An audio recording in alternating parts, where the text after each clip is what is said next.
नमस्कार शेतकरी मित्रांनो, मी SRT शेतकरी पवन वाघ, राहणार सावळी, तालुका, जिल्हा बुलढाणा.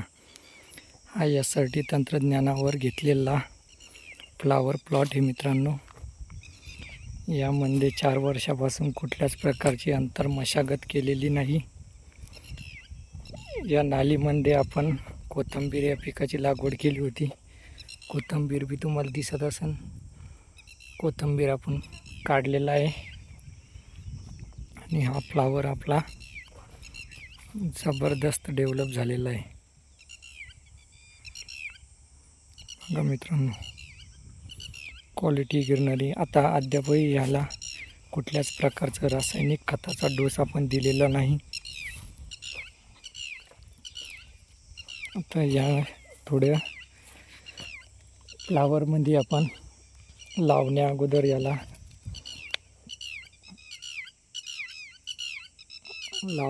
फ्लावर लागवड करण्या अगोदर आपण याला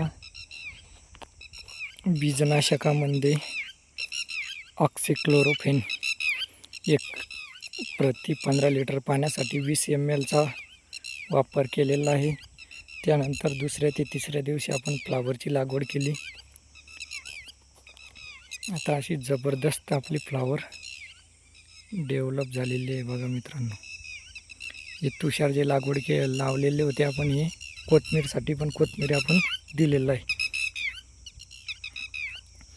माझी सर्व शेतकरी बांधवांना एकच विनंती आहे की आपण येणाऱ्या खरीप हंगामापासून SRT या तंत्रज्ञानाचा अवलंब करून शेतीमध्ये क्रांती घडवून आणू शकतो. त्यामध्ये आपल्याला करायचे काय, सुरुवातीला जमिनीची खोल नांगरट करून त्यामध्ये 4.5 फुटाचा बेड तयार करायचे आहे. जर आपण भात या पिकाची जर लागवड करत नसेल तर आपल्याला साधा ऊसाला जशी सरी सोडतो तशी 4.5 फुटाची सरी सोडून घ्यायची आहे. आणि त्यानंतर ते बेड जे आपले तयार होतात ते जवळपास सव्वा ते दीड फुटाचे तयार होतात. बेडचा वरचा टॉप, त्यामध्ये आपल्याला एक तर बैलाच्या साहाय्यानं त्याच्यावर वखरची पाच काढून, ते आमच्या इकडे त्याला काय वखर आणायचा आहे आणि त्यामध्ये ते बेड सपाटून जवळपास 2.5 ते 2.5 फुटापर्यंत आपले बेड तयार होतात. आणि त्या बेडवरच आपल्याला सलग पिकं घेत राहायची मित्रांनो. फ्लावर बघा किती सुंदर, जबरदस्त क्वालिटी.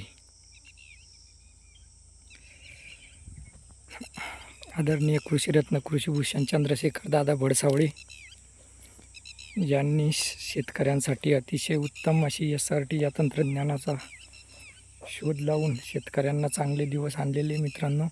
आता या शेतामध्ये आता फ्लावरिंगसाठी तुम्हाला सांगतो मित्रांनो, विशेष असा आहे, फ्लावर आपण लागवड केली पण यामध्ये तणाचा थोडाफार प्रादुर्भाव झाला, तो आपण मजुराच्या साहाय्याने उपटचिपट करून घेणार आहे. धन्यवाद.